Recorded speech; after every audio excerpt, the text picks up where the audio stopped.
સાથે હું છું દેવ અને આપ જોઈ રહ્યા છો ન્યૂઝ ગુજરાત। તો રાજ્યના મુખ્ય સમાચારની શરૂઆત કરીએ તો ગીર સોમનાથ જિલ્લાના વેરાવળથી કોડીનારના મૂળ દ્વારકા સુધી આકાર પામવા જઈ રહેલી કેનાલનું કામ શરૂ થાય તે પહેલાં જ પ્રશ્નચિહ્ન લાગી ગયું છે। આશરે 40 કિલોમીટર જેટલી લંબાઈ ધરાવતી કેનાલ સરકાર દ્વારા મંજૂર કરાયા બાદ જમીન સંપાદનની કામગીરી હાથ ધરવાની હતી। જો કે કેનાલને લઈ તમામ ખેડૂતોમાં ભારે રોષ ભભક્યો હતો અને જોરદાર વિરોધ કરવામાં આવ્યો હતો। જણાવી દઈએ કે ખેડૂતોનો આરોપ હતો કે કેનાલ બનાવવાના કારણે જે ફાયદો મળે તેના કરતાં વધુ નુકસાન થાય તેમ છે, કારણ કે જે ખેડૂતો માટે કેનાલ બનાવવામાં આવે છે તેની જમીન મોટા પ્રમાણમાં સંપાદન કરવી પડે તેમ છે। એટલું જ નહીં, આ કેનાલમાં વરસાદ સમયે જે ખેતરો અને અન્ય પાણી આવે તેનો સંગ્રહ કરવાનો હતો।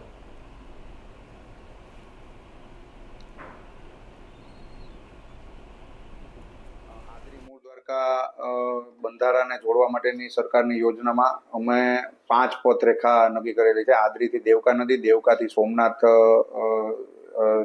સોમનાથ ભરતી નિયંત્રણ યોજના, સોમનાથ ભરતી નિયંત્રણ યોજનાથી વડોદરા જિલ્લા, વડોદરા જિલ્લાથી બરડા, આવી રીતે 5 પથરેખા માટે અમે સરકારમાં સૈદ્ધાંતિક મંજૂરી માટે 2021માં માન્ય ભોગાભાઈ ધારાની રજૂઆતના હિસાબે મુખ્યમંત્રી સાહેબે સૈદ્ધાંતિક મંજૂરી 101.99 કરોડની આપેલી હતી।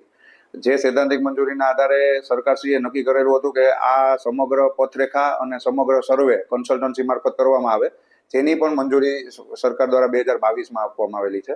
તો ખેડૂત ગામ લોકોને જે આ સર્વે છો એટલે ગામ લોકો મારી અહીંયા રજૂઆત લઈને આવ્યા હતા કે સરપંચ આ શું છે કે કેનાલ આવે છે, તો મને કે આમાં તો આપણે જમીન વગર ના થઈ જાય, તો મને કે આનું કંઈક એવું નક્કી કરો કે જે આ ડેમના બંધારા છે, આપણે લોઢવાનો બંધારો છે, બરડાનો બંધારો છે, એને ઊંડું ઉતારી નાખો 1 મીટર, એવી માગણી કરો ને તો એમાં આપણે વરસાદનું પાણી ભેરું થાય ને ખેડૂત લોકો એમાં લઈ અહીં અંબુજાની માયસું કરેલી છે એ વિસ્તારમાં પાણી ભરાય તો બધા ખેડૂત લોકોને પાણી એમાંથી મળી જ જવાનું છે।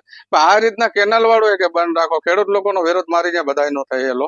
સરકાર કઈ વર્ષોથી જાહેરાત કરે છે આદરીથી માન લો કે સિંગવડા લગણનો જે દરિયાઈ બંધારામાં ને કેનાલ કહેવામાં આવતી, એ કેનાલ માટે અહીં બીચથી સરસ્વતીથી જોડીને માન લો કે સિંગવડા લગણ 105 કરોડનું જાહેરાત કરી છે સરકારે। જાહેરાત કર્યા પછી વર્ષ દિવસ 2 વર્ષથી જાહેરાત કરે છે પણ હજી લગણે કામ શરૂ નથી થયું। અને જે કામ કરવા બાબતનું જે લોકોએ પ્લાન એસ્ટિમેટ કર્યું છે, એ પ્લાન એસ્ટિમેટ એટલા માટે છે કે જે બીચથી લીધું તો હણાસા, સુત્રાપાડા, વડોદરા અને વાવડી ને પસનાવડા એ ફળદ્રુપ જમીનને આરે લીધું છે। દરિયાને કોસ્ટલ બેઝમાં લેવું જોઈએ, તો કોસ્ટલ બેઝમાં લે છે તો ખેડૂતને નુકસાન ન થાય અને ખેડૂતને એનું સિંચાઈનું પાણીનું અનુકૂળતા થાય।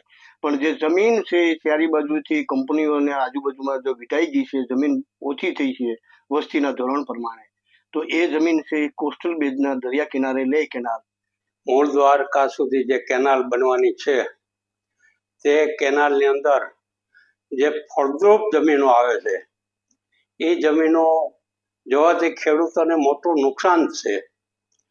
પાણીનો ફાયદો થઈથી પણ ખેડૂતોને નુકસાન થવાનું છે, કારણ કે ફળદ્રુપ જમીનો કપાઈ છે। એના બદલે જો પાઇપલાઇન નાખી અને પાણી પહોંચાડવામાં આવે તો એ અનુકૂળ રહેશે। આના માટે અનેક રજૂઆતો બંધ રાખવા માટે થઈ છે અને પાઇપલાઇન નાખવા માટેની રજૂઆતો થઈ છે। વિશેષમાં એને પાણી આવવાથી ફાયદો 100% થાય એમ છે, પણ ફાયદાથી નુકસાન વધારે થાય એમ છે। ખેડૂતોને જમીન વધારે કપાઈ જાય એમ છે અને ફળદ્રુપ જમીનો છે। વસતા રસ્તામાં આવતું વેરાવળ સિટી, ત્યાંની જમીન કિંમતી છે, સુત્રાપાડા સિટીની જમીન કિંમતી છે। તો આના કરતાં